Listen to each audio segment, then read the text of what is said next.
The Battles of Negba were a series of military engagements between the Israel Defense Forces and the Egyptian army in the 1948 War of Independence.Negba, a kibbutz founded in 1939, had a strategic position overlooking the Majdal, Bayt Jibrin road, and was a target of two major assaults by the Egyptians in June and July 1948. On June 2, the Egyptians attacked the village from the south with a battalion reinforced with armor, artillery, and aircraft, and were beaten back by 140 defenders, who were assisted by motorized Negev Brigade forces. The second attack took place on July 12, when the Egyptians staged diversionary assaults on nearby positions and surrounded Negba from all sides, again with a reinforced battalion. This attack was also dispersed, and Negba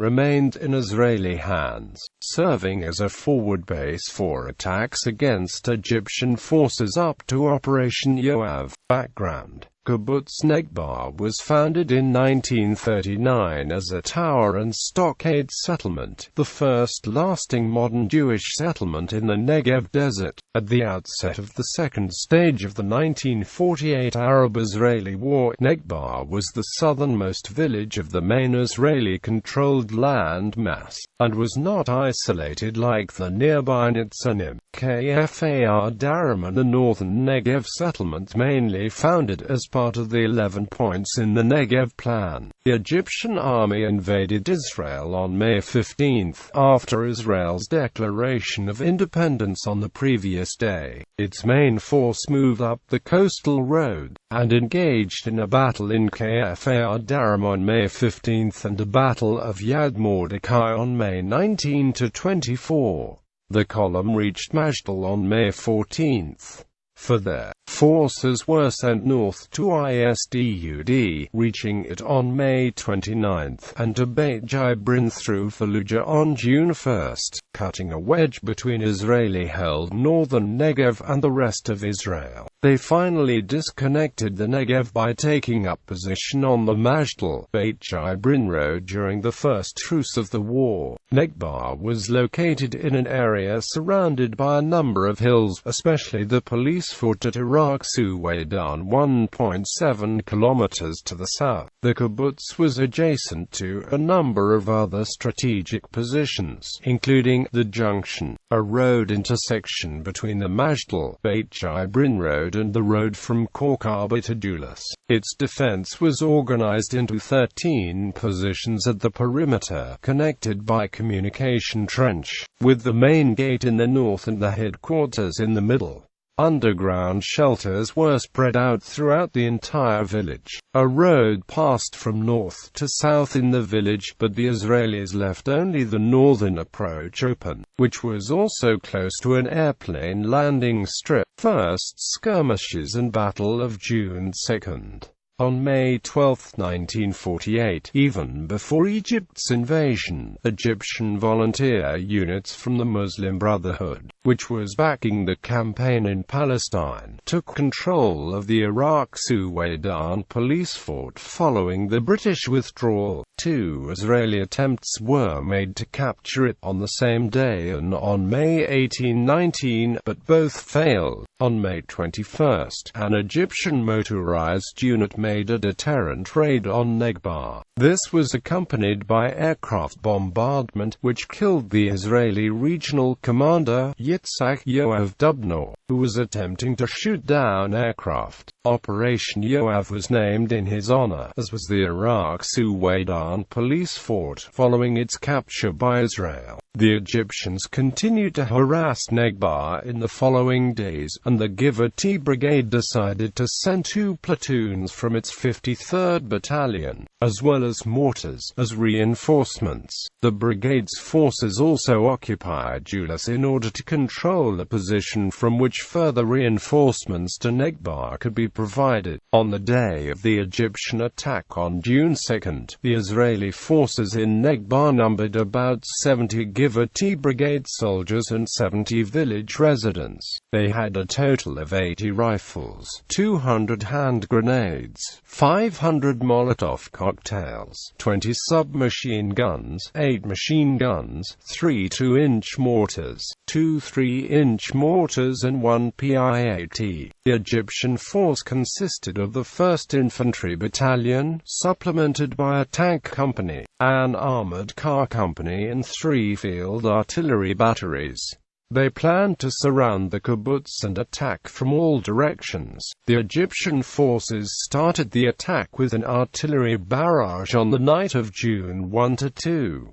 Their column then moved eastward on the Majdal, Bayt Jibrin road, attacking Negba from the south in 3 armored prongs. Egyptian machine gun positions provided cover fire from Bayt and IBDIs in the east and northeast, respectively. In all, 7 tanks and 12 armored cars reached within 100 meters of the village's southwestern perimeter at about 7 o'clock on June 2. One of them reached position 6, which was completely destroyed, but withdrew under heavy fire from position 7. 2 others encountered landmines. At the same time, the Egyptian infantry with armored and air support attacked from the northeast but was repelled. Shimon Avadan, the Battalion brigade commander, used Negev Brigade forces under his command to assist Negba. A jeep unit from the Negev Beasts battalion was sent to the west of the kibbutz to harass the Egyptian flank. At the same time, an Israeli 25-pound cannon stationed at Kfar Warburg opened up a barrage against Iraq's Suwaidan's fort. By 11 o'clock, the Egyptian forces decided to withdraw under a smoke screen. Negba suffered 8 dead and 11 wounded, while the Egyptian losses were estimated by Israel at 100 killed and wounded. Battle of July 12. The second Egyptian attack on Negba constituted the pinnacle of their effort during the battles of the 10 days, the period between the first and second truces of the war. The Egyptians allocated a reinforced brigade to the task, part of which conducted diversionary operations at IBDIs and Julius. The composition of the force used to attack Negba itself was similar to the previous attempt: an infantry battalion, assisted by 1 tank company and 1 armored vehicle company, complemented by artillery and air support. The infantry battalion was the 9th, commanded by Saad ad-Din Rahmani, which had seen success in the Battle of Negba until 69. Unlike the previous battle, the Egyptians made good on the plans to surround the village in order to prevent outside Israeli intervention. By 6 o'clock, Negba was encircled and forces stood ready to move in. An initial artillery barrage from surrounding position commenced at 7 o'clock, with a more concentrated effort at 8:45, and an air raid at 8 o'clock. At 11 o'clock, armored and infantry forces started moving against the village from 3 directions. The simultaneous Egyptian attacks were poorly coordinated, however, and the infantry and armor did not work well together. Negba's defenders held out, although the initial effort reached a distance of 50 meters from the perimeter. The Egyptians regrouped at 1600 and attempted a final thrust from the north. Achieving no success, the Egyptians retreated at 1800, leaving behind 1 tank and 4 Bren carriers. Israel estimated Egyptian losses at 300 killed and wounded.